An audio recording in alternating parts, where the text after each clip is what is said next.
Good afternoon, students.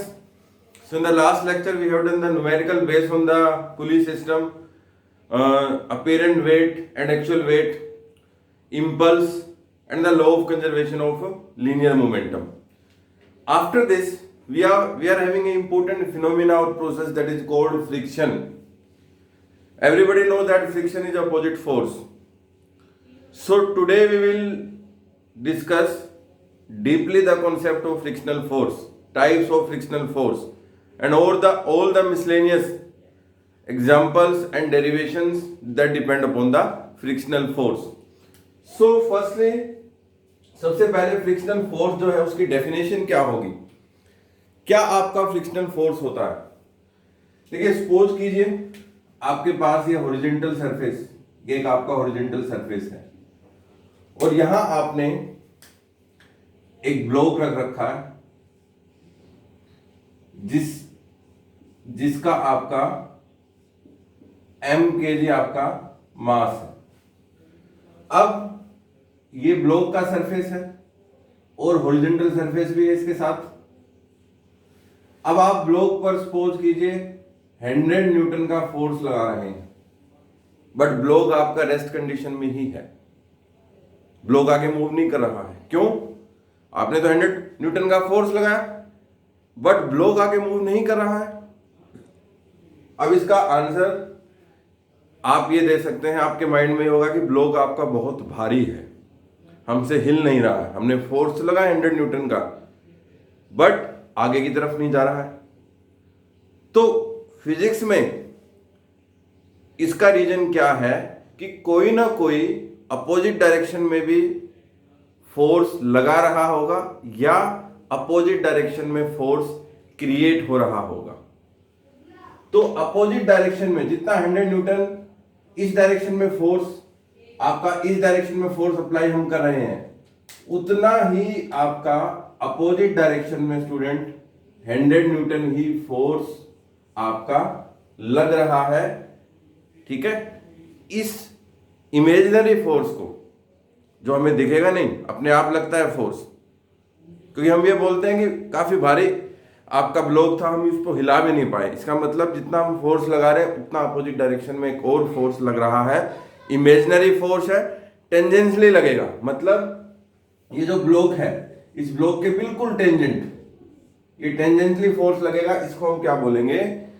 आपका frictional force, और contact में लगता है, यानी दोनों ब्लॉक और सरफेस का आपस में कॉन्टेक्ट होगा तब आपका ये फोर्स लगेगा। इसको हम क्या बोलते हैं? Frictional force. This is called friction and the force is called frictional force. तो बेटा इस सिचुएशन में अगर मैं फ्रिक्शनल फोर्स को F लूं और अप्लाइड फोर्स को मैं कैपिटल F लूं, अब ये क्या है?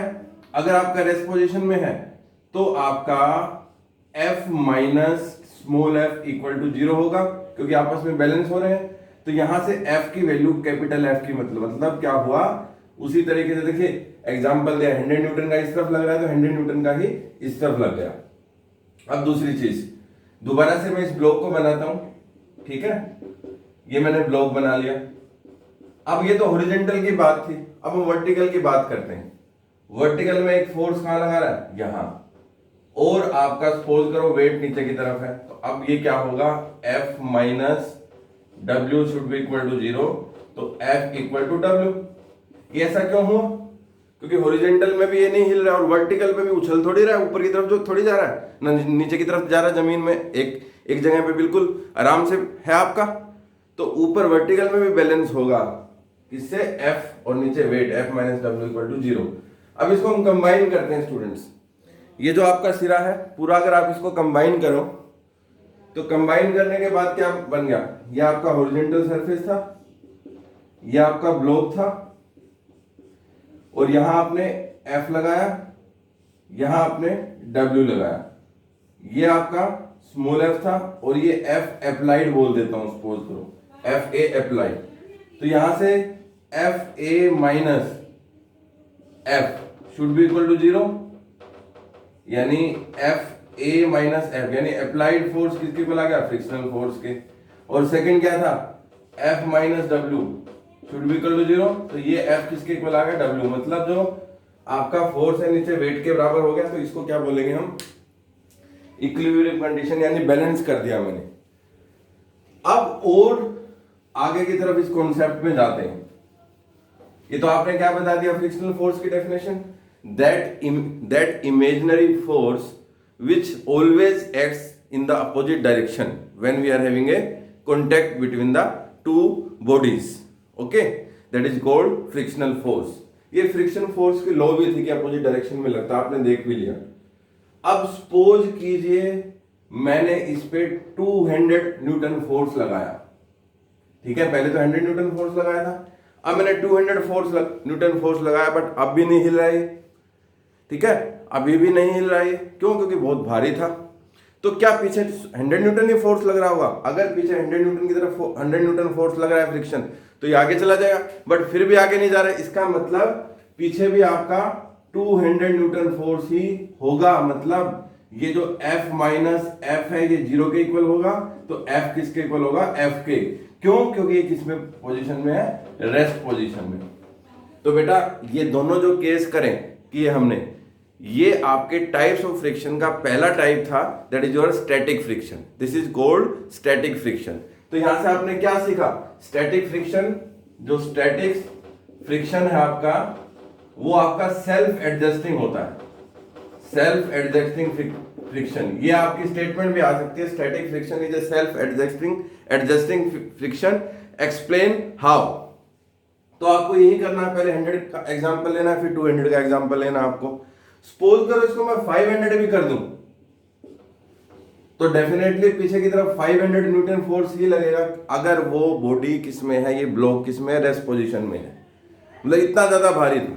तो देखिए पहले 100 मैंने अप्लाई किया तो पीछे 100 अपने आप लग गया, फिर मैंने 200 अप्लाई किया तो पीछे 200 अपने आप लग गया, फिर मैंने 500 अप्लाई किया तो पीछे आपका 500 अपने आप लग गया। बट कंडीशन क्या थी? ये किस में रहना चाहिए? स्टैटिक पोजीशन में रहना चाहिए। तो इस टाइप के फ्रिक्शन को क्या बोलते हैं स्टूडेंट? Static friction.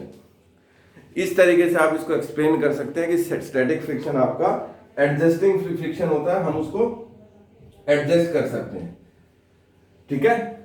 अब आपका सपोज कीजिए ये बॉडी मूव कर गई, मैंने इसके ऊपर 1000 न्यूटन फोर्स लगा दिया, ये बॉडी आगे की तरफ मूव कर रही है। मतलब अब ये अपेरेंट, ये पोजीशन, ये बॉडी यहां पहुंच गई, मतलब ये आपका 100 न्यूटन मैंने अप्लाई किया, और अप्लाई करने के बाद ये जो बॉडी है इतनी डिस्प्लेसमेंट इसने तय की, ये मास कितना था इसका? m kg ही था, और ये बॉडी यहां पहुंच गई, बट पीछे तो 500 की तरफ न्यूटन फोर्स लग रहा, तो मतलब एक फ्रिक्शन की लिमिट हो गई। तो ये आपका लिमिटिंग फ्रिक्शन होता है। मतलब हमने क्या किया, बॉडी पे फोर्स लगाया, 500 नहीं मूव करी, फिर 1000 लगाया, बट पीछे फोर्स कितना था? इसने 500 ही प्रोड्यूस किया। मतलब वो बॉडी में इतनी ताकत थी, इतनी टेंडेंसी थी कि पीछे की तरफ फ्रिक्शन आपका 500 ही प्रोड्यूस कर सकती थी। तो अब आपका इस केस में क्या होगा? अप्लाइड जो फोर्स है Fa, ये डेफिनेटली ग्रेटर देन होगा फ्रिक्शनल फोर्स से, यानी F लगा सकते हैं, ग्रेटर देन होगा फ्रिक्शनल फोर्स से। अब बॉडी किस में चले जाएगी? आपकी मोशन में। देखिए मोशन में बॉडी चल गई, ब्लॉक को ऐसे मोशन में कर दिया, फिर भी पीछे से ऐसे आवाज आती है एक तरीके से, जैसे आप ब्लॉक को आगे की तरफ मूव करोगे ना, तो पीछे की तरफ एक ऐसी आवाज आएगी आपकी। वो आवाज कौन क्रिएट कर रहा है? ये 500 न्यूटन फोर्स क्रिएट कर रहा है, ठीक है, फ्रिक्शनल फोर्स। तो इसको बोलते हैं हम बेटा लिमिटिंग फ्रिक्शन। एक लिमिटिंग, मैक्सिमम वैल्यू लिमिट की हो गई। उसके बाद आपका मोशन में है बॉडी, फिर भी आपका फ्रिक्शन लग रहा है, उसको बोलते हैं हम काइनेमेटिक फ्रिक्शन, जो आपका मोशन में लगता है। देखिए मोशन में फ्रिक्शन तो उतना ही रहा होगा, ठीक है, इसीलिए हम देखो गाड़ी जो आपकी कार है या फिर ट्रक्स है, उनके टायर्स पे डिजाइनिंग करते हैं ताकि ग्रिप बन सके किसके बीच में? रोड के बीच में, टायर के बीच में, क्योंकि मोशन कर रहा है। तो फ्रिक्शन की तो जरूरत पड़ती है मोशन में भी, स्टैटिक में भी, मोशन में भी। तो उस टाइप के फ्रिक्शन को क्या बोलते हैं? आपका जो आपका डायनेमिक फ्रिक्शन, ठीक है। तो पहले हमने किया स्टैटिक फ्रिक्शन जो सेल्फ एडजस्टिंग था, फिर लिमिटिंग फ्रिक्शन किया, मतलब एक मैक्सिमम वैल्यू आ गई, ठीक है। फिर उसके बाद आपका क्या हो गया? आपका जो डायनेमिक फ्रिक्शन था, अभी मैंने बताया कि जैसे आप उसको मूव करोगे फिर भी पीछे से ऐसे आवाज आती है ऐसे, ठीक है ना। आप कभी किसी भी ब्लॉक को, भारी ब्लॉक को मूव करवा के देखना, पहले तो वो मूव होगा नहीं, फिर और ज्यादा फोर्स लगाओगे तो आगे की तरफ तो मूव हो जाएगा, बट पीछे की तरफ आपकी एक आवाज आएगी। सपोज करो आप उस ब्लॉक पे व्हील्स लगा दो तो अब आवाज नहीं आएगी, क्यों? क्योंकि हमने फ्रिक्शन को क्या कर दिया, कम कर दिया। अब वो व्हील से वो ब्लॉक आराम से जाएगा, तो हमने क्यों, फ्रिक्शन को कम कर दिया। तो हम फ्रिक्शन को बेटा कम भी कर सकते हैं और फ्रिक्शन को अपनी जरूरत के अकॉर्डिंग ज्यादा भी कर सकते हैं। जैसे मैंने ग्रिपिंग का एग्जाम्पल दिया, रोड पे जब हम गाड़ी चलाते हैं तो आपके टायर्स के उसके बीच में ग्रिपिंग होती है, तो हमने फ्रिक्शन को चाहा तो इंक्रीज किया, क्योंकि ब्रेक लगाने हैं तो ग्रिप आराम से बन जाएगी। और जब हमने व्हील्स लगाए तो हमने क्या चाहा कि फ्रिक्शन हमारा थोड़ा सा कम हो जाए, तो हम उसको कम भी कर सकते हैं। ठीक है स्टूडेंट, तो ये आपका क्या था, 3 टाइप। अब आप एक ग्राफ से इजीली समझ सकते हैं कि आपका, देखिए ये तो है अप्लाइड फोर्स, ये आपका अप्लाइड फोर्स है, इसको F लिया है मैंने, और ये है फ्रिक्शनल फोर्स, इसको मैंने स्मॉल f लिया है। तो देखिए सबसे पहले जितना हम फोर्स अप्लाई करेंगे उतना आपका क्या होगा। सपोज कीजिए यहां पर मैंने 500 न्यूटन फोर्स लगाया, तो पीछे भी 500 लगेगा। पहले मैंने 100 न्यूटन लगाया था, तो ये पीछे कितना लगा था, 100 न्यूटन। ठीक है, तो ये आपका कितना आ गया ग्राफ, इस तरीके से मान लो ये 100 है, फिर मैंने इसको 500 कर दिया तो ये भी 500 हो गया आपका, तो ये ग्राफ भी ऐसे आ गया। फिर एक लिमिट आई, मतलब इसको मैंने ज्यादा किया, ठीक है, इसको मान लो मैंने 1000 किया, तो आपकी एक लिमिट आई, उसके बाद ये आपका कांस्टेंट चला गया। ठीक है, उसके बाद क्या हो गया, ये कांस्टेंट। मतलब यहां क्या था आपका, इस सिरे में क्या था आपका, जो फ्रिक्शनल फोर्स है, जो अप्लाइड फोर्स है, वो डायरेक्टली प्रोपोर्शनल फ्रिक्शन फोर्स के। यहां पर क्या हुआ, लिमिटिंग फ्रिक्शन आ गया आपका, लिमिटिंग वैल्यू आ गई, लिमिटिंग फ्रिक्शन। उसके बाद यहां डायनेमिक फ्रिक्शन आ गया, डायनेमिक फ्रिक्शन। देखिए अब फ्रिक्शन आपका कांस्टेंट है आपका, मतलब ये वैल्यू क्या है आपकी, कांस्टेंट है। तो इस ग्राफ से भी आप समझ सकते हैं, जो तीनों टाइप्स की मैंने आपको बताई, तो ये ग्राफ को मैं भी आपको बनाना है और उनके डेफिनेशंस भी लिखते हैं, बट सिंपल ये आपका इंपॉर्टेंट कॉन्सेप्ट है। अब बेटा उसके बाद आता है आपका कोजेज ऑफ फ्रिक्शन, क्या कोज है फ्रिक्शन के। ठीक है, कोज ऑफ फ्रिक्शन। देखिए फ्रिक्शन के क्या कोज हो सकते हैं, friction, cause of friction, friction के क्या कोज हो सकते हैं। देखिए यहां ये हॉरिजॉन्टल सरफेस था आपका, और ये मैंने एक ब्लॉक रखा था। ठीक है, ये आपका क्या था, फ्रिक्शनल फोर्स, और ये क्या था, अप्लाइड फोर्स। अब दोनों को अगर हम माइक्रोस्कोपिक व्यू से देखें ना, तो दोनों के सरफेस में इरेगुलरिटीज मिलती हैं। किस तरीके से, ये आपकी ऐसे इरेगुलरिटी मिल गई, और इस ब्लॉक की भी इरेगुलरिटी इस तरीके से मिलती है। ये आपका स्मॉल एफ, ये आपका कैपिटल एफ। ठीक है, अब इरेगुलरिटी मिलेंगी, माइक्रोस्कोपिक व्यू से दिखेंगे। अब देखो आगे की तरफ ये जाएगा, तो ये इरेगुलरिटी इस इरेगुलरिटी में आपस में इस तरीके से, ठीक है, आपस में इस तरीके से फंस जाएंगी, ऐसे फंस जाएंगी। ठीक है, तो डेफिनेटली इरेगुलरिटी का आपस में इंटरेक्शन होने से एक अपोजिट डायरेक्शन में आपका क्या होगा, फोर्स क्रिएट होगा, जिसको हम क्या बोलेंगे, फोर्स ऑफ फ्रिक्शन। तो ये cause of force of friction है।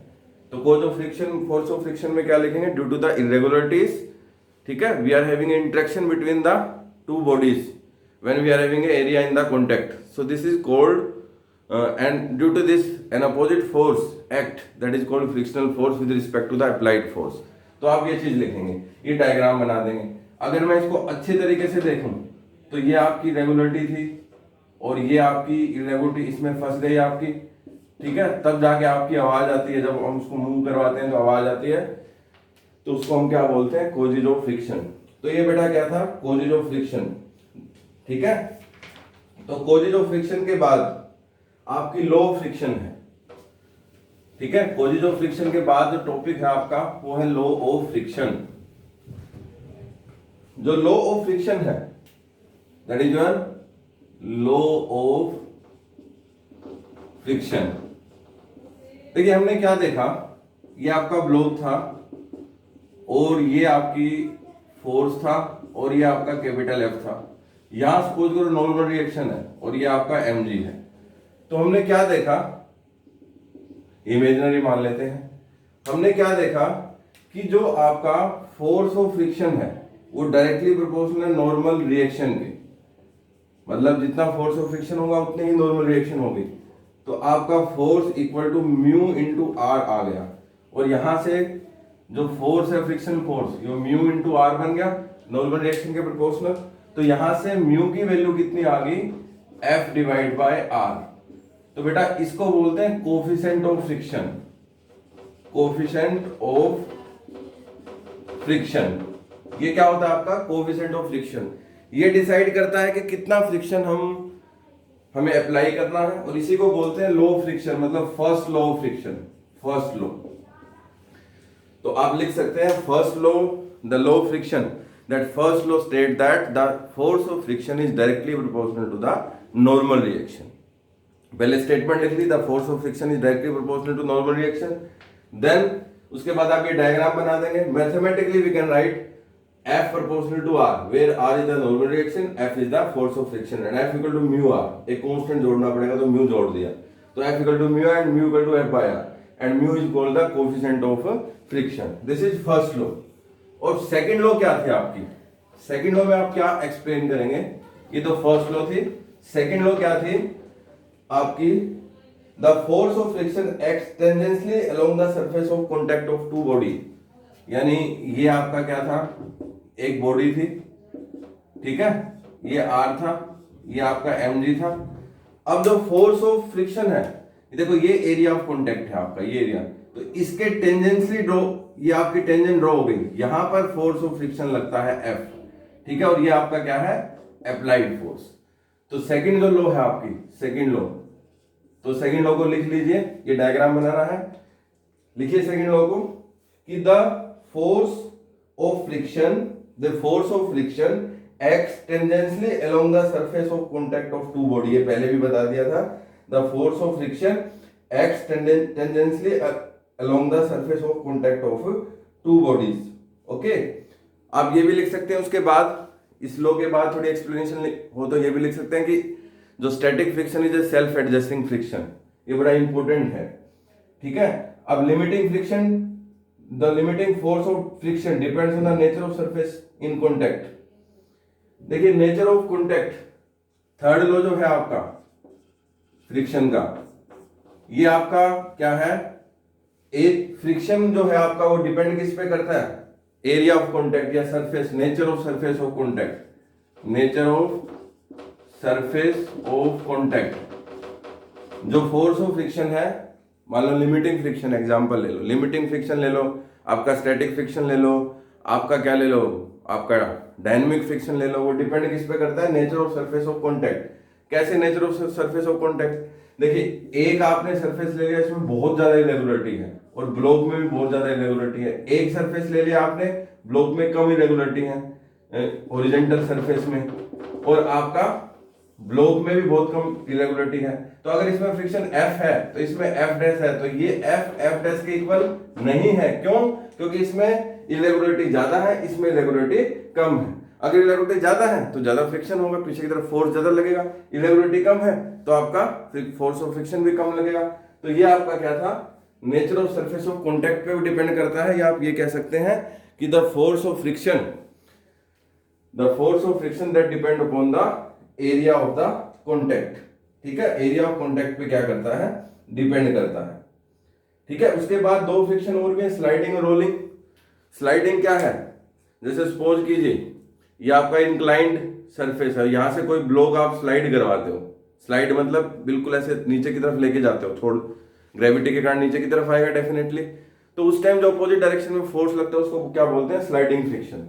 देखिए मैं आपको स्लाइडिंग फ्रिक्शन जो है उसको अच्छी तरह से समझा देता हूं। सपोज कीजिए स्लाइडिंग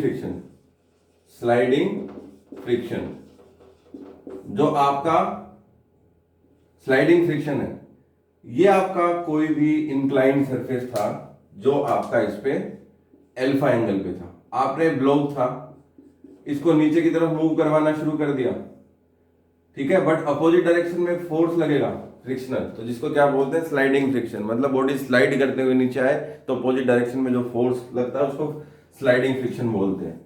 उसके बाद है रोलिंग फ्रिक्शन। देखिए रोलिंग फ्रिक्शन में हम क्या करेंगे, सपोज कीजिए यही आपका एक इस तरीके से एंगल अल्फा है। अब बॉडी रोल, मतलब आपकी एक सर्कुलर बॉडी है, ये अगर रोल हो गया है ऐसे, रोल एक एक्सिस ऑफ रोटेशन है, रोल करके आए तो यहाँ पे फोर्स और पीछे की तरफ अप्लाइड फोर्स, तो इसको क्या बोलेंगे आपको, रोलिंग फ्रिक्शन। तो ये आपका क्या होता है, रोलिंग फ्रिक्शन। मतलब डिपेंड करता है कि बॉडी किस तरीके से आ रही है। तो स्लाइडिंग फ्रिक्शन क्या है, the force of friction which come into the play when one body slide over the other body. When the one body slide over the other body then it is called sliding friction. उसके बाद आपको diagram बनाना। और rolling the force of friction which come into the play when one body rolls over the another body. When one body rolls over the another body, this is called rolling friction. When one body slides over the other body, that is called sliding friction. देखिए one body, यहाँ पे one body कौन सी, block, और second body क्या है, ये आपका जो आपका इंक्लाइंड सरफेस है। तो एक बॉडी दूसरी बॉडी पर क्या हो रही है, स्लाइड, तो उसको स्लाइडिंग फ्रिक्शन बोलेंगे। रोलिंग फ्रिक्शन मतलब यहाँ पर क्या है आपका, जो है एक बॉडी है, ठीक है, ये अब मैंने सर्कुलर लिया, कोई भी बॉडी हो सकती है, रोल करती है। सर्कुलर जो बॉडी है वो अच्छी तरह से रोल करती हुई आएगी। हम जो एग्जाम्पल लेते हैं वो आपकी सर्कुलर का ही लेते हैं, क्योंकि हम जो रोल करवाएंगे सर्कुलर बॉडी को रोल ही करवाएंगे आपका, ठीक है, इंडस्ट्रियल एप्लीकेशंस में।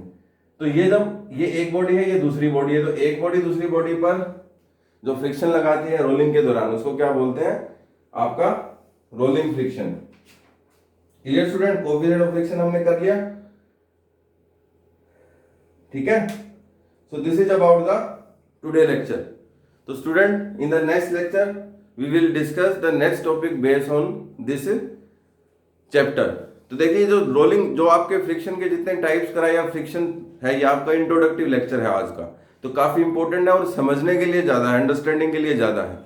तो इसको अच्छी तरह से समझ लीजिए, और जितना थ्योरेटिकल पार्ट मैंने करवाया है उसको आप अच्छी तरह से अपनी नोटबुक में भी लिख लीजिए, क्योंकि आगे ये काफी इंपॉर्टेंट क्रिएट करेगा। जब हम और भी इसके कॉन्सेप्ट करेंगे तो काफी इंपॉर्टेंट क्रिएट करेगा ये phenomena friction. Okay, so tomorrow student we will discuss the next term that depend upon this chapter. Okay, thank you.